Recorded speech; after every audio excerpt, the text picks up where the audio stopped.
이스라엘 나라를 지배하는 거예요.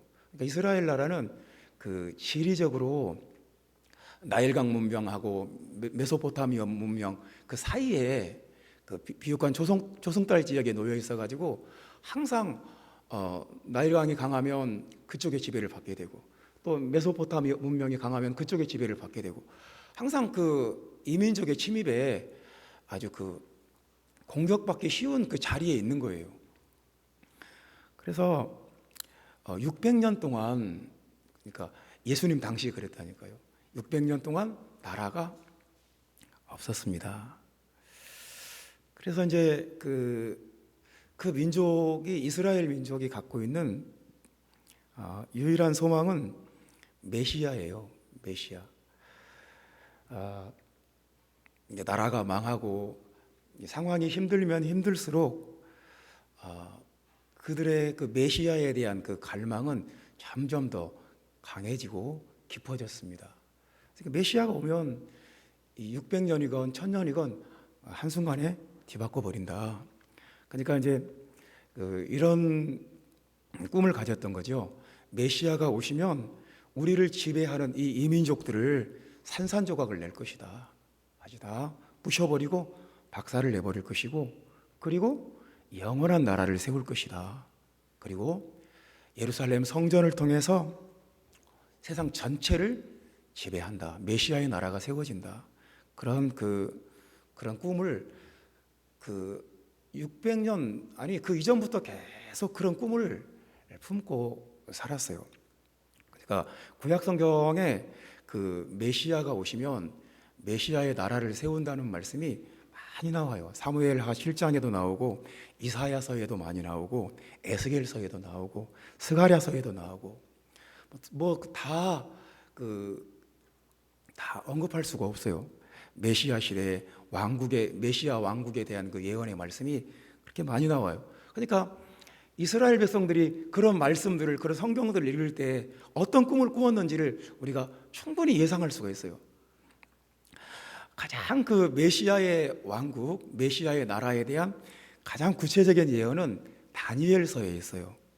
그 중에서도 다니엘서 2장과 7장에 이런 말씀이 있습니다. 예를 들면 다니엘서 2장 44절에 이 여러 왕들의 시대에 하늘의 하나님이 한 나라를 세우시리니 이것은 영원히 망하지도 아니할 것이요 그 국권이 다른 백성에게로 돌아가지도 아니할 것이요 도리어 이 모든 나라를 쳐서 멸망시키고 영원히 설 것이라.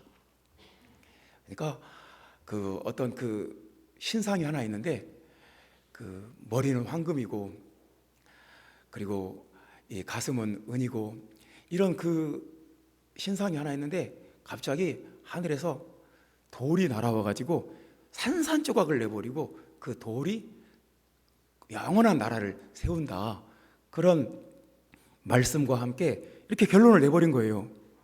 이 모든 나라를 쳐서 멸망시키고 그 메시아의 나라가 영원히 설 것이다. 그 예언의 말씀이 분명히 있어요. 그리고 다니엘서 7장 14절에는 또 이렇게 말씀했습니다.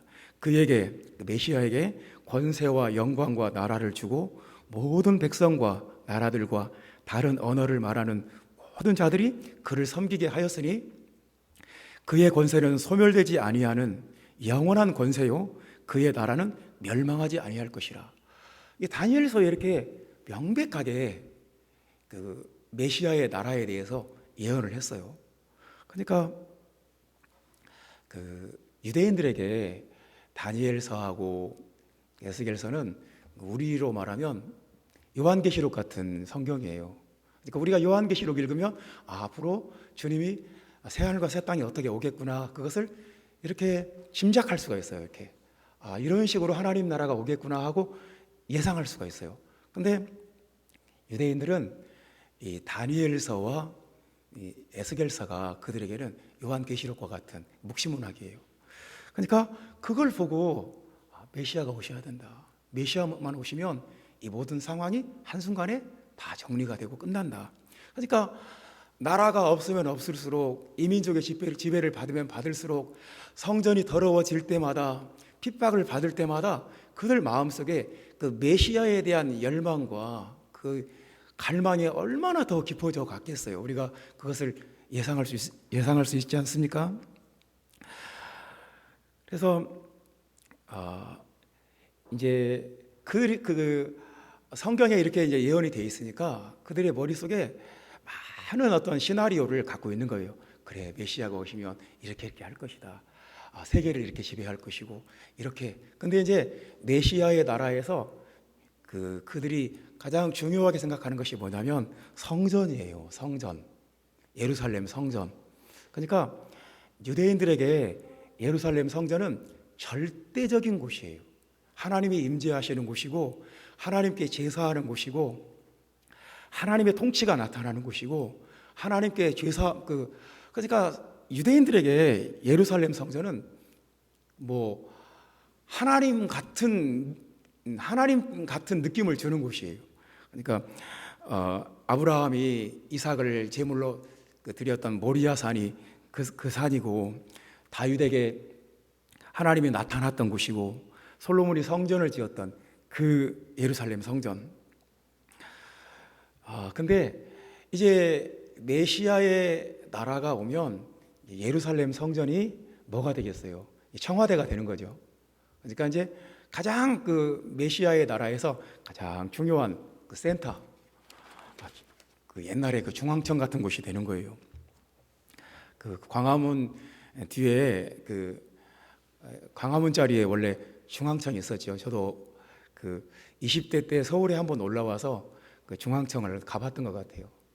그러니까 그때 제가 와봤을 때는 중앙청이 아니라 무슨 박물관으로 이렇게 쓰이고 있었는데 김영삼 대통령 때 무너뜨리기 전에 한번 가봤어요. 그러니까 예루살렘 성전은 그 메시아의 나라에서 이제 중앙청인 거예요. 청와대인 거예요, 그냥. 제자들의 그 이제 예수님이 자신을 메시아라고 제자들에게 확실하게 증거를 했잖아요. 그리고 예수님이 말뿐만 아니라 예수님의 어떤 표적과 기사로 예수님이 행하시는 그 모든 것들을 통해서 자신이 메시아이심을 확실히 직접 간접적으로 다 증거를 했어요. 그러니까 제자들의 그 머릿속에는 그러면 이제 예수님이 예루살렘에 올라가시면 성전을 통해서, 성전이 센터니까요. 성전이 청와대니까. 성전이 가장 핵심적인 기관이니까 성전을 통해서 메시아 나라를 세우시겠구나, 그런 기대를 안 할 수가 없어요. 그래서 이제 오늘 본문에 보면 13장 1절에 보면 예수께서 성전에서 나가실 때에 제자 중 하나가 이르되 선생님이여 보소서 이 돌들이 어떠하며 이 건물들이 어떠하니이까 물어봐요. 그러니까 이제 예수님에게 그 메시아의 나라에서 성전이 이제 핵심적인 기관이니까 물어보는 거죠. 이 성전이 어떻습니까? 얼마나 웅장하고 얼마나 굉장합니까? 그렇지 않습니까? 이렇게 질문을 하는 거죠. 예루살렘에서 성전을 의식을 안 할 수가 없어요. 왜냐하면 예루살렘 구시가지에서 성전이 차지하는 면적이 6분의 1이에요. 그러니까 예루살렘이라는 그 올드시티 면적 중에서 6분의 1이 그 성전이 터닫고 있는 거예요. 그러니까 얼마나 막강하겠어요. 얼마나 큰 건물이겠어요. 그러니까 예루살렘에서 성전을 의식을 안 할 수가 없어요. 그리고 그 성전은 BC 기원전 19년부터 AD 64년까지 공사 중이었어요. 그러니까 예수님 당시에도 계속 공사 중이었어요. 그리고 이제 그러니까 이제 제자들이 물어보는 겁니다. 이 돌들이 어떠하며 이 건물들이 어떠합니까? 그러니까 이제 제자들의 머릿속에 딱 있는 그 시나리오는 이제 주님이 이런 말씀을 하셔야 되는 거예요. 그래, 내가 이 성전을 통해서 메시아의 나라를 세울 거야. 그리고 너희들도 거기서 큰 책임과 역할을 맡아서 일을 하게 될 거야. 그런 주님의 대답을 기대를 하고 이 성전이 어떻습니까? 이 돌들이 얼마나 크고 성전을 이렇게 세우고 있는 이 돌들이 얼마나 큽니까? 근데 예수님의 그 대답은 전혀 다른 전혀 제자들의 예상과 제자들의 기대와 전혀 다른 말씀을 하시는 거예요. 정말 충격적인 말씀을 하시는데요. 이제 이 성전이 이 2절 말씀 보면 이렇게 말씀하시죠. 예수께서 이르시되 네가 이 큰 건물들을 보느냐 돌 하나도 돌 위에 남지 않고 다 무너뜨려지리라 하시니라. 이 큰 건물을 네가 보느냐 돌 하나도 돌 위에 남지 않고 다 무너뜨리라. 아직 폭삭 망한다. 그냥 완전히 그냥 주저앉아 버린다. 그러니까 제자들이 이 말씀을 듣고 얼마나 놀랐겠습니까? 얼마나 그 충격을 받았겠습니까? 뭐 성전이 그냥 뭐 지금도 공사 중인 성전인데 이게 그냥 그냥 조금 이렇게 어디가 좀 부서진다 정도가 아니라 그냥 밑바닥부터 완전히 주저앉아 버린다. 근데 예수님 말씀대로 AD 70년에 로마 티투 장군이 와서 그 성전을 무너뜨려 버려요. 그리고 그 성전을 불태워 버리는데 성전이 불타면서 금이 녹아요. 금이 녹아서 돌 틈 사이로 이렇게 스며들어 버려요. 그러니까 로마 군인들이 그 돌 틈에 어떤 금이 들어있다 생각하고 그 성전에 그 짜맞춰진 돌들을 다 파헤쳐 버리는 거예요. 그래서 예수님 말씀대로 이 주님이 성경에 말씀하신 대로 돌 하나도 돌 위에 남지 않고 다 무너뜨려 버려요. 그러니까 그 상황에서 제자들이 참 그 말도 못하게 충격을 받았겠지요. 그러니까 이제 오늘 본문이 마가복음 13장이 우리가 이해할 때 이런 성경적인 맥락을 통해서 이해를 해야 이게 무슨 말씀인지가 제대로 보이는 것입니다. 그러니까 이제 예수님은 하나님의 나라, 메시아의 나라에 대해서 제자들과 전혀 다른 비전을 갖고 있다는 거죠. 그러니까 제자들도 물론 이스라엘 사람들이 600년 동안 사무엘 때부터 이 메시아의 나라에 대한 그 구체적인 비전을 가지고 있었어요. 근데 그들이 생각하는 그 시나리오가 아니라 예수님의 시나리오, 예수님의 비전은 전혀 다른 비전이었던 거예요. 그래서 이제 그 성전에 대해서 주님이 요한복음 2장 19절에는 이런 말씀도 하셨어요. 그러니까 그 성전에 주님이 들어가셔서 이런 말씀을 하셨는데 그게 이 성전을 헐라 내가 사흘 동안에 다시 세우리라 그런 말씀을 해요. 그러니까 굉장히 위험한 말씀이죠. 아주 그 위험하고 이게 무슨 말이야? 지금 이 성전이 유대인들의 희망이고 유대인들에게는 절대적인 곳인데 근데 주님은 굉장히 과격한 말씀을 하신 거예요. 이 성전을 헐어버려라. 내가 사흘 만에 다시 세우리라.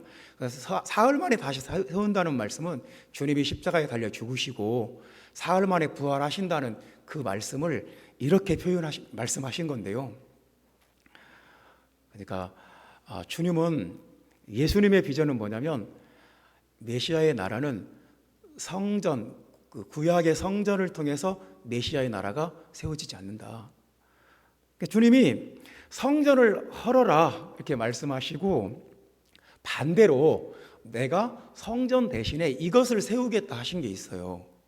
그게 뭐냐면요.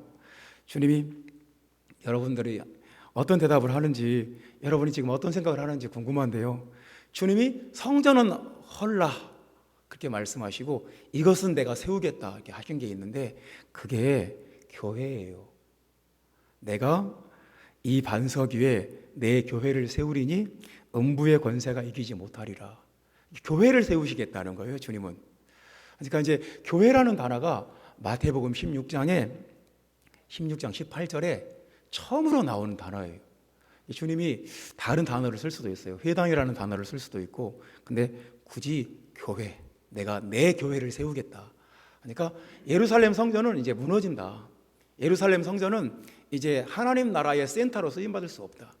예루살렘 성전은 하나님 나라의 통치를 이루는 기관으로서 그 수명과 역할을 이제 더 이상 수행할 수 없다. 그래서 성전은 헐어버려라. 무너진다. 대신에 내가 내 교회를 세우겠다. 그러니까 하나님 나라에 대한 예수님의 비전은 성전이 아니라 교회라는 거예요. 주님이 굳이 교회를 말씀하실 때 내 교회라고 말씀하셨어요. My church. I will build my church. 그러니까 교회는 하나님 나라에서 특별한 지위와 중요성을 갖습니다. 그러니까 하나님 나라, 우리가 요즘 교회 하면 안 좋은 이미지들이 많이 이렇게 더 칠해져 있어서 이제 우리가 교회 그러면 여러 가지 생각들이 막 떠오르는데요. 성경에는 교회는 아주 막중하게 중요한, 정말 중요해요. 교회는 예수님의 몸이에요. 주님이 요한복음 2장 21절에 성전된 자기 육체에 그러시거든요. 자기 육체를 이제 성전이라고 말씀을 하세요. 그러면서 이제는 교회가 그의 몸이다, 그렇게 말씀합니다. 이 교회는 예수님의 몸이 되고 만물 안에서 만물을 충만케 하시는 이의 충만합니다. 그러니까 교회, 만물을 충만케 한다는 말은 뭐냐면 결국 이 종말론적인 말씀인데요, 주님이 만물을 통치하신다는 거예요. 모든 이 생태계와 환경과 정치와 이 군사력과 이 세계 모든 것들을 주님이 충만하게 다스릴 때가 이제 종말의 때예요. 근데 그것을 교회를 통해서 하신다는 거예요. 교회를 통해서 만물을 충만하게 하신다. 만물을 다스리신다. 주님의 뜻대로 주관하신다. 그러니까 교회가 하나님 나라에서, 메시아의 나라에서 얼마나 중요하겠습니까? 그렇죠? 그래서 주님이 교회에 대한 비전을 갖고 계시고 이 교회를 통해서 하나님의 나라를 세우시고 하나님의 통치를 실현해 나가신다, 그 말씀을 하고 계신 거예요.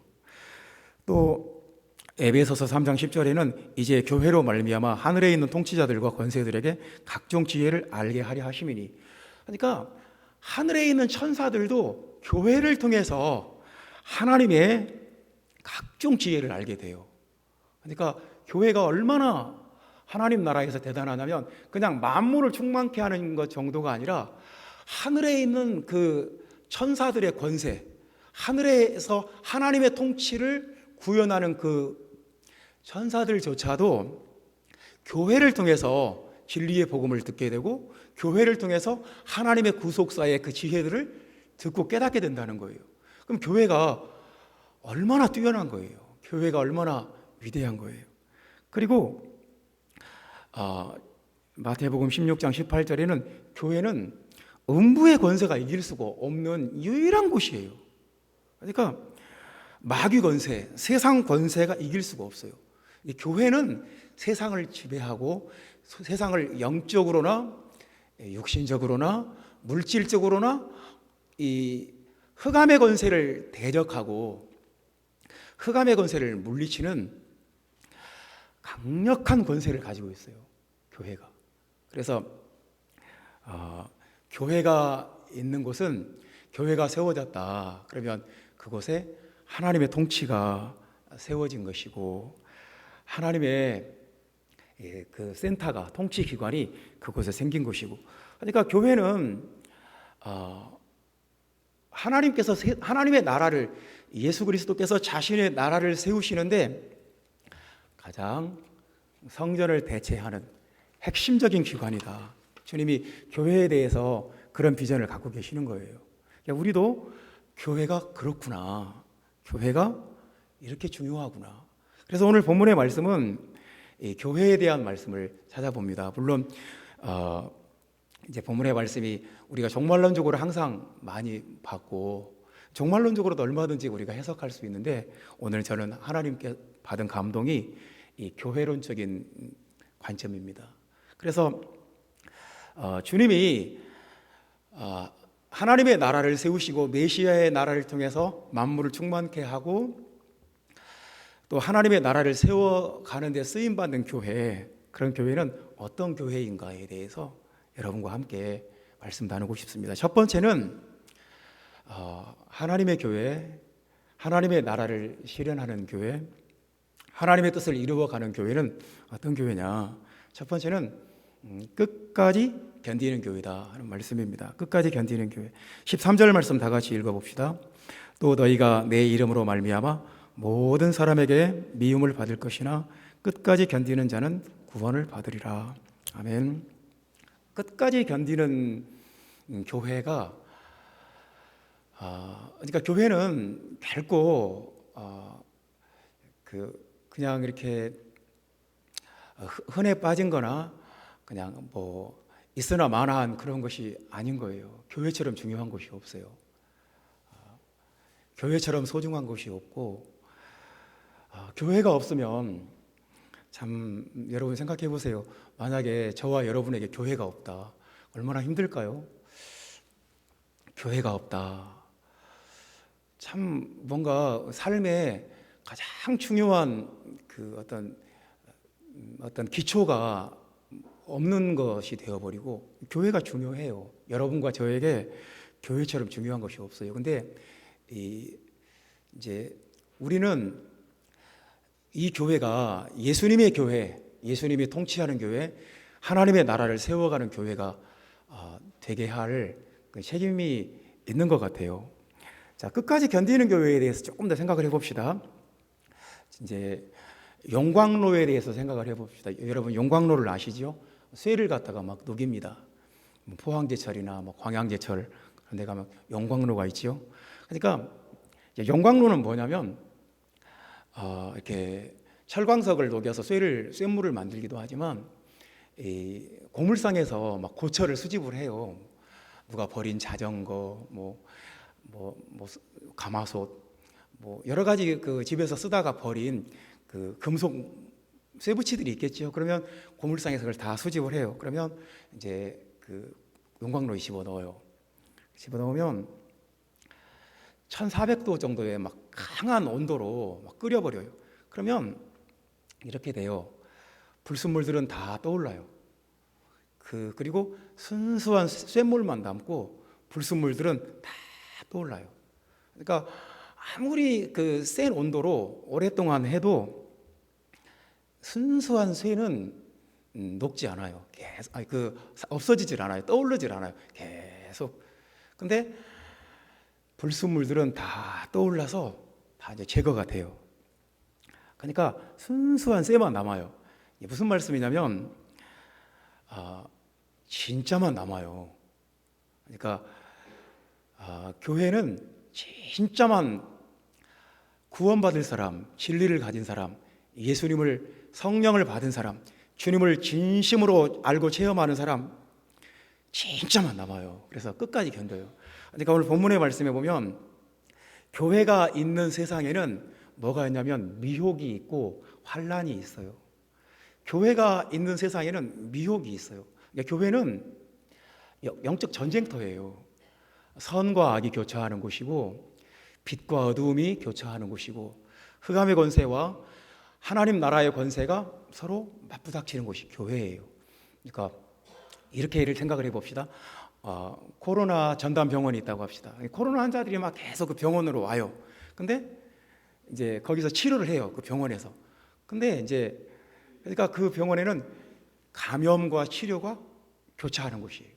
이제 그 의사들이 전쟁을 하듯이 하는 거죠. 그러니까 거기는 코로나를 치료하는 곳이지만 또 한편으로는 가장 감염에 취약한 곳이기도 해요. 그래서 병원의 의료진들이 제일 많이 이게 위험에 노출되어 있는 거예요.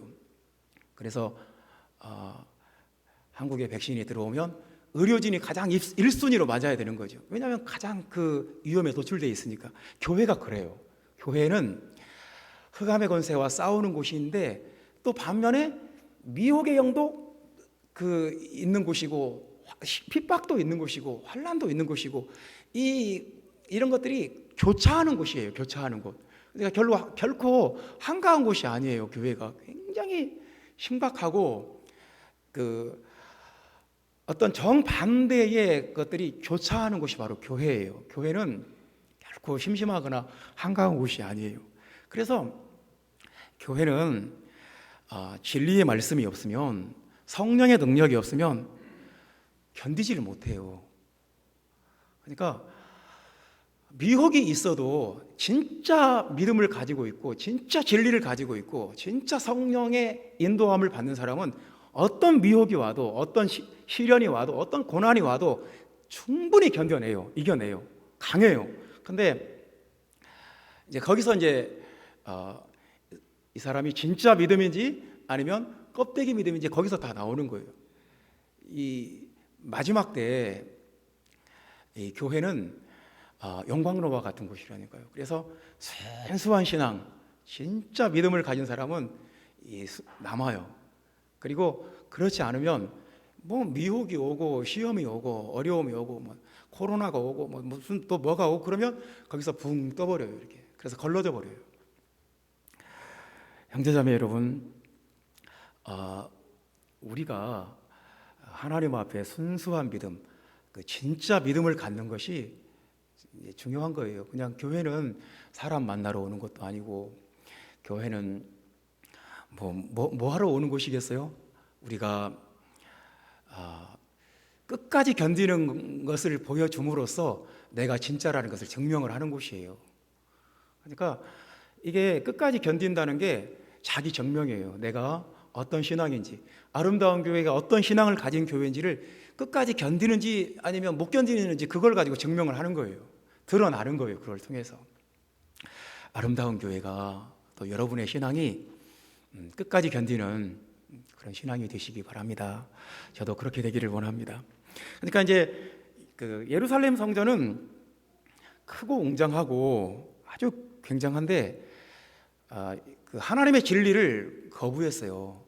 그러니까 하나님께서 육체로 오셨는데 예수 그리스도를 끝까지 거부하고 그 성전은 장사치들이 장사하는 곳이 되어버렸고 예수님 오죽하면 강도의 소굴이라고 말씀하셨잖아요. 그러니까 무너지는 거예요. 못 견디는 거예요. 끝까지 못 가는 거예요. 그러니까 결국 그래서 주님이 성전은 무너진다. 끝까지 못 견딘다. 교회는 끝까지 견딘다. 교회는 예수 그리스도의 통치를 구현하고 하나님의 나라를 세워가는 예수님의 청와대예요. 예수님의 그 핵심 기관이에요.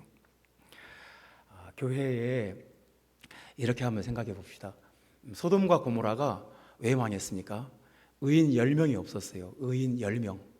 그러니까 이런 영적인 원리를 교회에 대입한다면 교회 안에 기도하는 사람, 또 하나님의 임재 가운데 있는 사람, 하나님의 말씀을 듣고 깨닫는 사람 최소한 10명은 있어야 돼요. 10명이 없으면 정말 이게 이제 임계시 같아요. 이 미혹의 시대에, 환란의 시대에 이 마지막 때 끝까지 살아남느냐 못 살아남느냐의 그 임계치, 그 견디는 그 한계치가 10명인 것 같아요. 최소한 10명은 있어야 돼요. 교회에 기도하는 사람이 10명도 안 된다. 그럼 그 교회는 힘들 것 같아요. 이 마지막 때. 왜냐하면 뭐 미혹이 뭐 장난이 아닌데. 그래서 저는 아름다운 교회가 의인 10명이 없어서 그게 마지노선이라니까요. 여러분들이 한 분 한 분이 아름다운 교회 안에 좀 기도하는 분들이 자꾸 세워지고 교회를 위해서, 여러분 가정을 위해서, 또 우리 형제 자매들 중에 기도가 필요한 분들이 얼마나 많습니까? 기도의 사명을 가지고 하나님의 뜻대로 살려고 목숨 거는 사람, 의인 10명, 20명, 30명, 40명, 50명, 그런 사람들이 자꾸 세워지는 것이 교회예요. 그런 교회가 끝까지 견디는 교회예요. 어떤 시련이 와도, 어떤 불같은 환란이 와도, 뭐 어떤 미혹이 와도 그 교회는 견뎌내요.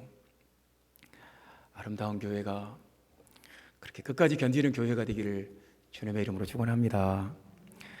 그리고 이제 두 번째 말씀은 뭐냐면 하나님의 나라를 세워가는 교회는 하나님이 택하신 자들의 모임이다. 그런 말씀입니다. 하나님이 택하신 자들. 27절 말씀 봅시다. 또 그때에 그가 천사들을 보내어 자기가 택하신 자들을 땅 끝으로부터 하늘 끝까지 사방에서 모으리라. 이제 그 모은다는 말씀이, 이 모으리라 이 말씀이 그 구약의 회당과 관련된 말씀이에요. 단어 자체가 회당에 모인다 그런 단어예요. 그래서 주님이 마지막 날 공중 재림하실 때 모으신다는 그 뜻으로 해석할 수도 있고, 미리 그 사람들을 미리 택해서 미리 교회에다 모아놓는다, 교회 모임을 만들어 주신다, 그 뜻이 될 수도 있어요. 그래서 교회는 하나님이 선택하신 사람들의 모임이다. 하나님이 택한 사람들의 모임이다. 택하다는 말이 에클레고마이인데, 에클레시아가 교회잖아요. 택하다는 말 속에도 교회의 어근이 들어있어요.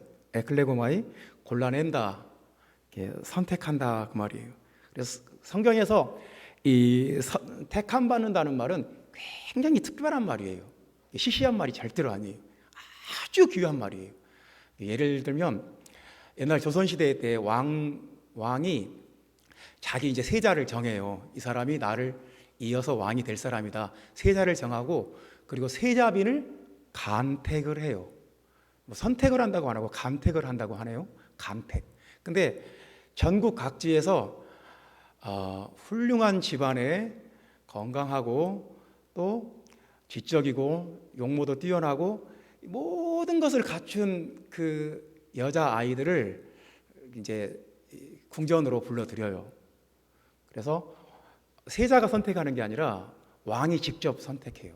왕이 자기 아들 며느리 될 사람을 왕이 간택해요. 근데 몇 살 때 하냐면 10살 때 해요.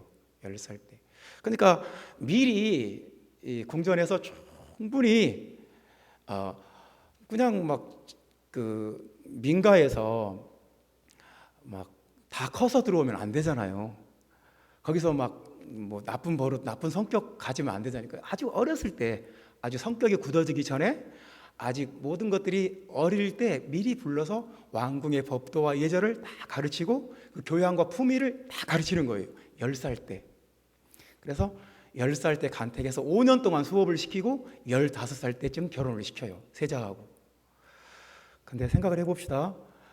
전국 조선 팔도에서 수많은 여자아이들을 물색하고 골라내서 그 중에 딱 하나를 간택하는 거예요. 얼마나 중요한 일이에요. 왕에게 선택받았다는 거. 얼마나 이게 놀라운 일이에요. 얼마나 이게 특별한 거예요. 네, 이거예요. 교회는 하나님이 선택한 거예요. 하나님이 선택한 거예요. 그 수많은 사람들 중에서. 그러니까 이게 얼마나 가슴 떨리는 거예요. 하나님께서 나를 선택해 주셨다. 내가 선택받았다고. 이게 얼마나 그 특별하고 이게 귀한 거예요. 그러니까 하나님 나라는 하나님이 원하시는 교회, 하나님의 통치를 세워나갈 교회는 어떠냐면 자기 정체성이 분명해야 돼요. 나는 하나님께 선택받았다. 이 가슴이 떨려야 돼요.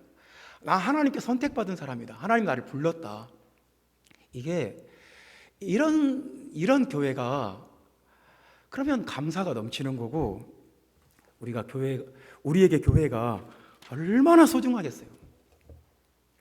하나님께서 나를 그 많은 사람들 가운데서 내가 선택받았구나. 그걸 알아야 돼요. 그러니까 이 시대의 재앙이 뭐냐면, 우리가 자기가 얼마나 많은 혜택과 축복을 받았는지 모르고 사는 것이 재앙이에요. 여러분들이 어디 동남아나 어디 못 사는 나라 가보면 알아요. 갔다 오면 우리가 얼마나 잘 사는지. 근데 우리는 막 이렇게 좋은 나라 살면서도 헬조선이니 어쩌니 하면서 막 불평불만이 많잖아요. 근데 우리만 몰라요. 우리나라가 지금 작년에는 G7 이탈리아보다 더 잘 사는 나라가 되어버렸는데, 근데도 우리는 잘 몰라요. 그냥 뭐 우리는 지옥 같은 나라에 살고 있다고 막 이게 말도 안 되는 거거든요. 그러니까 뭐가 재앙이냐면 자기가 얼마나 혜택과 특별한 나라에 그 모든 복지 혜택을 받고 살고 있는지 그걸 몰라요. 이게 문제인 거예요. 그러니까 하나님 나라에서도, 하나님의 교회에서 뭐가 중요하냐면 하나님께서 나를 선택해 주셨다. 그리고 하늘과 땅의 모든 신령한 복을 내가 받아 누리게 하셨다. 그걸 우리가 다 잊어버려요. 그리고 교회 생활이 시시하게 생각되고 교회가 참 뭐 그냥 가도 되고 안 가도 되고 그냥 뭐 가야 되니까 가고 이렇게 돼버리기가 참 쉬워요. 그러면 이제 그 택하심을 잊어버린 교회는 절대로 강력한 능력이 안 나타나요. 그 하나님께서 나를 택하셨다는 것을 망각한 교회는 절대로 하나님의 그 나라를 세우는 능력이 없어요. 오늘 본문에 자기가 택하신 이 말이 3번이나 나와요. 마가복음 13장에 하나님이 선택했다는 말, 자기가 택하셨다는 말이 20절에도 나오고 22절에 나오고 27절에도 나오고 3번이나 나와요. 굉장히 중요하다는 거죠. 그러니까 여러분, 나는 하나님께 택함 받은 사람이다. 이걸 잊어버리면 이제 우리는 참 바보 같은 사람이 되는 거죠. 아주 허무맹랑한 삶을 살게 되는 거예요. 그러니까 마귀가 이 택하심을 놓쳐버리게 하는 게 뭐냐면, 이제 그런 사람은, 마귀에게 속은 사람은 이렇게 말해요. 내가 교회를 다녀준다. 내가 교회 안 다니면 누가 손해인데, 뭐 이런 말도 안 되는 생각을 해요. 내가 그냥 교회 다녀준다. 내가 교회 유지해야 되니까 헌금 내고 내가 교회 가서 자리 채워주고, 이런 정말 택하심에 대한 은혜는 다 잊어버리고 내가 뭐 세상에 교회 많고 많은데 그 중에서 내가 이 교회를 선택해서 내가 다녀준다. 자기가 선택받은 게 아니라 자기가 선택을 했다고 생각해요. 그것은 굉장히 하나님의 은혜를 무시하는 거고, 그래서 성경에는 그 부르심과 택하심을 이렇게 무시하는 사람을 망령된 자라고 그랬어요. 하나님을 멸시하는 자라는 말이죠. 히브리서 12장 16절에 이렇게 말씀합니다. 음행하는 자와 혹 한 그릇 음식을 위하여 장자의 명분을 판 에서와 같이 망령된 자가 없도록 살피라. 그러니까 자기가, 에서가 장자로 태어났고 하나님께 선택을 받은 거예요. 그럼에도 불구하고 그것을 쉽게 생각해요.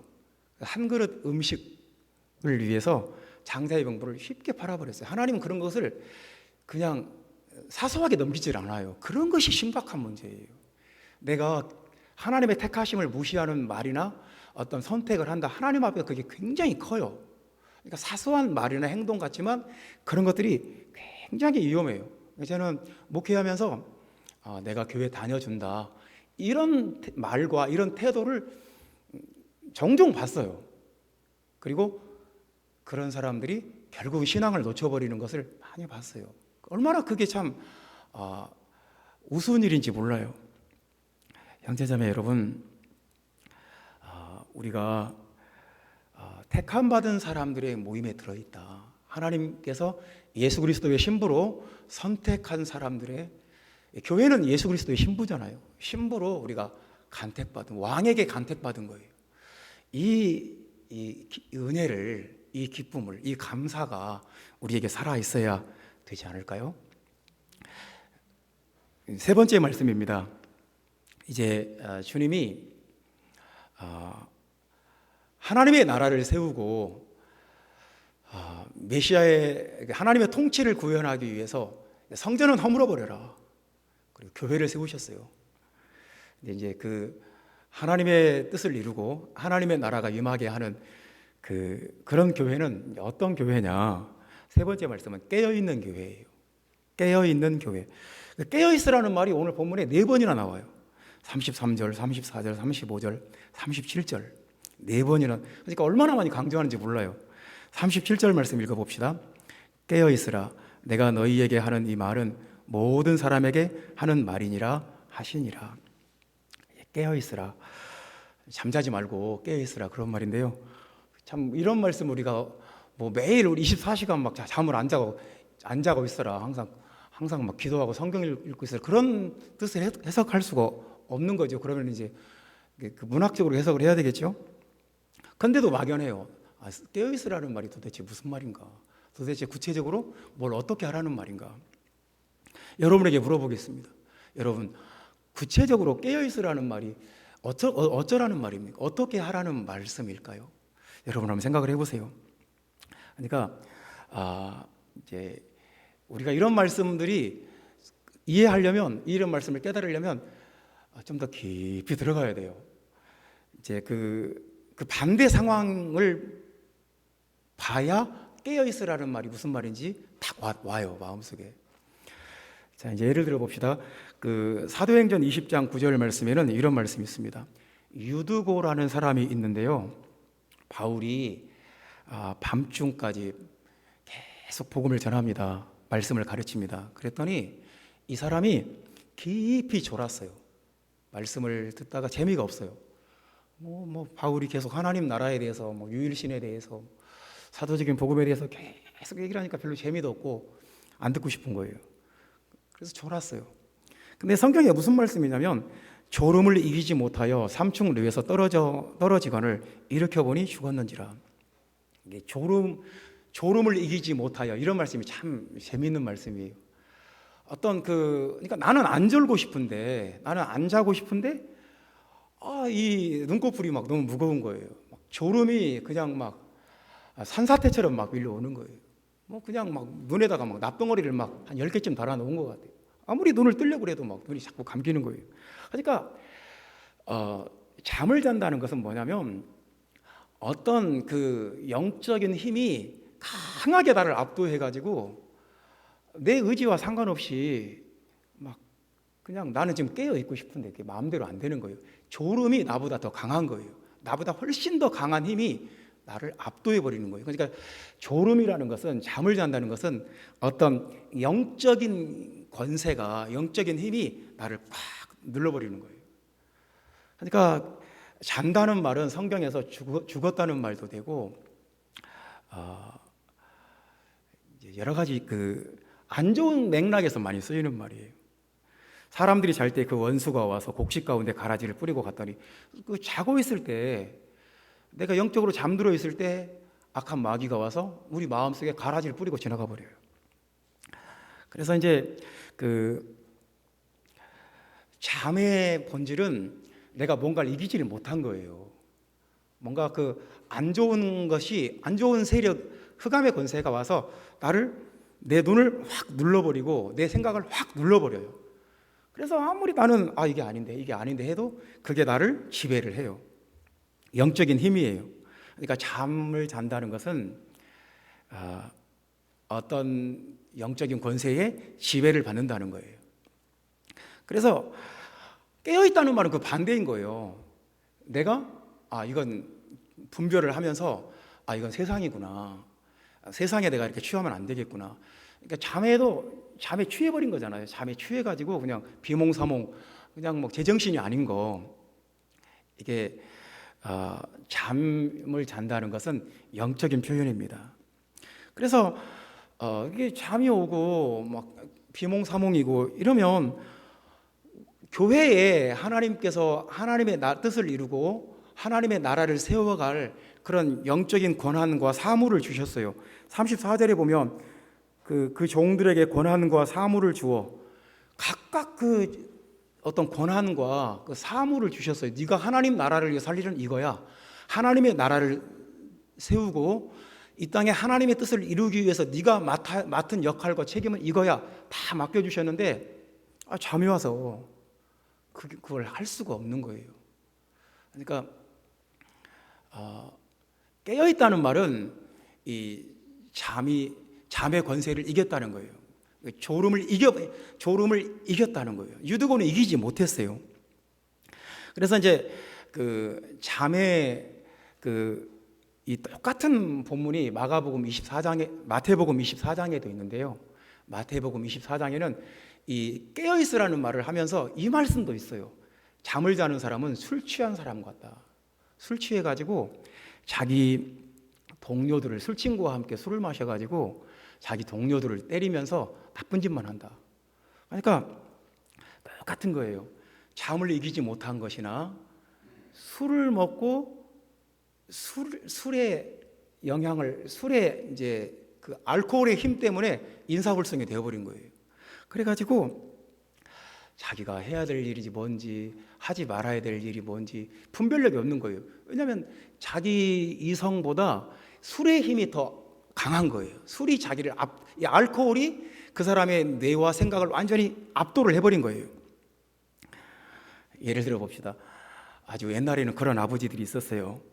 그냥 막 그 뭐 스트레스 받고 뭐 밖에서 뭔가 안 좋은 일이 있고 누구한테 안 좋은 말 듣고 오면 안 좋은 말 들으면 밤새도록 술 마시고 밤중에 집에 들어와 가지고 막 자기 가족들을 다 깨우고 막 자기 아내를 두들겨 패고 막 자식들에게 막 폭언하고, 옛날에 그런 아버지들이 가끔 있었어요.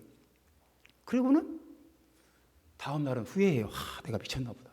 내가 내 아내에게 막 다음 날 보니까 막 집안이 막 풍지박산이거든. 내가 미쳤나 보다.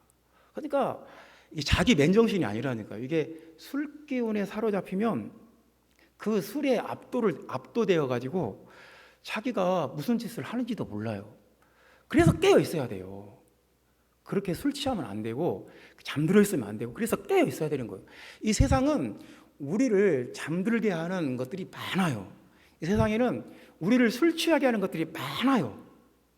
그래서 우리가 기도하지 않으면 그러니까 성경에 보면 제자들이 겟세마네 동산에서 다 졸아요. 한 사람도 기도하는 사람이 없어요. 그러니까 그 무슨 말이냐면 잠이 많이 오면 기도를 안 해요.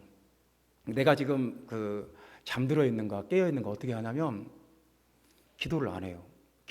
왜 기도를 해야 될 동기부여가 안 돼요. 기도를 왜 해야 되지? 그러니까 깨어 있는 사람은 기도 안 하면 못 살아요. 깨어 있는 사람은 기도처럼 중요한 게 없어요. 근데 잠들어 있는 사람은 기도를 할 어떤 필요를 못 느끼는 거예요. 그리고 유두고처럼 잠들어 있는 사람은 하나님 말씀이 귀에 안 들려요. 지금 한 30분만 하지 왜 이렇게 길게 하나, 막 이게 유두고 마음속에 이게 화가 난 거예요. 그러니까 잠들어 있으면 말씀이 귀에 들리지 않고, 잠들어 있는 사람은 기도할 필요나 이유를 못 느껴요. 그리고 우리가 이제 말씀과 기도를 놓쳐버리면 결국 이 세상이 우리를 잠들게 만들고, 세상이 우리를 가만두질 않아요. 우리를 술 취한 사람처럼 만들어버려요.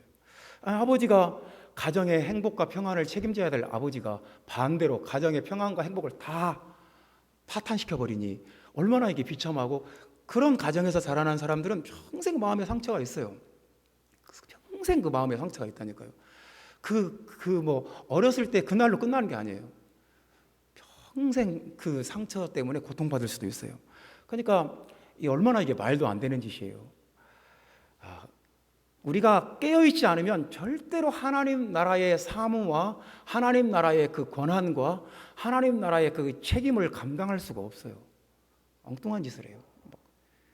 그냥 다른 것에 사로잡혀가지고. 그래서 술 취하지 말라, 오직 성령의 충만을 받으라, 그렇게 말씀을 하시는 겁니다. 성전을 허물어버리고 주님은 교회를 세우시는데, 이 교회를 주님의 나라를 세우고 주님의 뜻을 이루어가는 교회는 깨어있는 교회입니다. 그래서 주님의 음성을 듣고 주님의 인도하심을 받고, 또 그런 분들이 하나님의 교회에서 책임과 역할을 다하고, 우리는 깨어있든지 아니면 잠들든지 둘 중에 한 가지입니다. 형제자매 여러분들이 계속 기도 생활을 하고 말씀 붙들고 하나님의 임재 가운데 나아가는 여러분들 되시기를 주님의 이름으로 축원합니다. 기도합시다. 주 예수님,